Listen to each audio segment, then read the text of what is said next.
Gente, boa noite a todas vocês, a todos vocês. Finalmente eu cheguei numa parte da matéria em que eu começo a tocar a história do Brasil. A gente vai falar de um assunto que eu tenho certeza que todo mundo aqui já viu fotografia, já viu desenho. Fotografia não, viu quadros com desenhos que não tinha fotografia naquele período, claro. Mas todo mundo aqui já leu um pouquinho sobre as grandes navegações. Vocês sabem que hoje, aqui dentro da escola, eu tenho mapas. Já trouxe aqui para vocês, já cartografia. E hoje qualquer criança com 3 toques no celular, ela consegue ver o mapa do mundo, correto?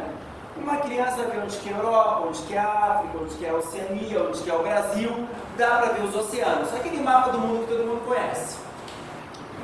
Hoje em dia qualquer pessoa sabe o formato do mundo. O mundo ele é redondo e é dividido em 5 continentes. Vocês sabem que o nosso planeta Terra, ele tem uma coisa muito parecida com o corpo humano. O quê? O nosso planeta, gente, ele é composto por 70% de água. 70% de água e os outros 30% é a terra onde a gente vive, correto? O que isso tem a ver com o corpo humano? O corpo humano também é feito por 70% de água. E o resto, os 30%, é ossos, é pele, é aquilo que a gente consegue pegar. Mas se você espremer o ser humano, ele é água. Nós somos 70% de água. Deu para entender isso? Agora percebam o seguinte: qualquer criança sabe o formato da Terra, correto?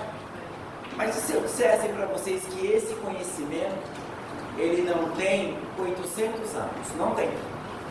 Se você voltasse no finalzinho da Idade Média, as pessoas sequer sabiam o formato do planeta Terra. As pessoas acreditavam que se você navegasse muito o oceano, uma hora o oceano acabava, você caía num buraco. Sim, as pessoas acreditavam nisso. As pessoas acreditavam que existia no oceano monstros marinhos, que se você navegasse muito, esses monstros eles subiriam, pegariam os barcos e iam para baixo. Era aquele tempo que surgiram lendas, como por exemplo as sereias, mulheres que eram metade mulher e metade peixe, que elas cantavam uma música hipnotizante, os homens doidos, porque o homem não pode ver mulher, ia para cima e elas levavam esses homens para baixo e matavam todo mundo. Hoje, gente, eu sei que pode até parecer uma coisa, isso é história de criança, mas isso que nós temos a tecnologia, temos a ciência que nos mostraram que é diferente. Mas naquele tempo as pessoas acreditavam nisso. E o que acontece, meus amigos, entre o ano de 1400 e o ano de 1600? O continente europeu, países como os primeiros foram Portugal e Espanha, eles construíram navios diferentes de todos os navios do passado. Como eram os navios do passado? É aqueles que tinham aqueles remo. Só que eles queriam fazer viagens maiores. Não tinha como fazer essas viagens no remo. E inventaram, meus amigos, uns barcos diferentes, as famosas caravelas. O que eram as caravelas? Barcos grandes como nunca se tinha visto, de madeira.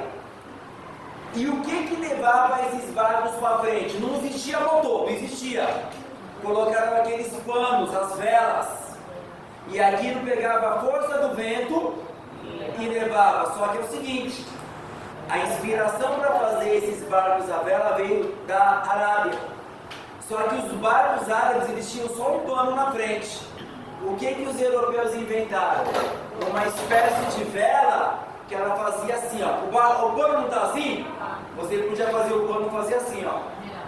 Por que se fazia isso com o pano?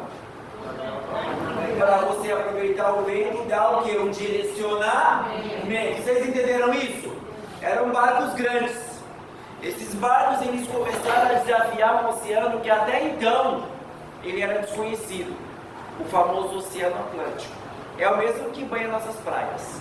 E esses europeus eles começaram a construir esses barcos, pagar marinheiros, e esses marinheiros iam para onde? Para o desconhecido. Vocês têm noção do medo que esses homens sentiram?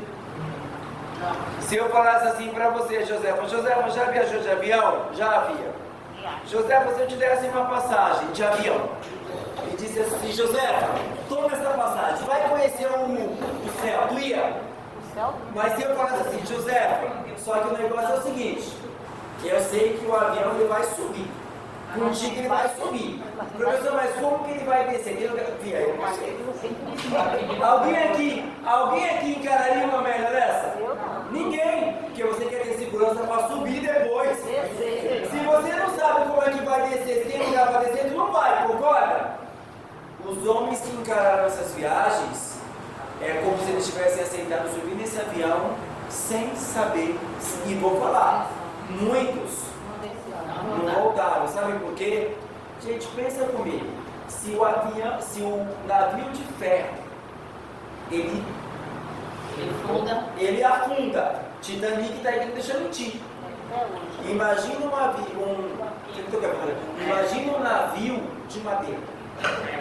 Ele era a coisa mais moderna naquele período. Mas, gente, o que é a madeira perto da força do mar? Se você bater num banco de coral, o navio ele se desmancha como se fosse uma casca de ovo.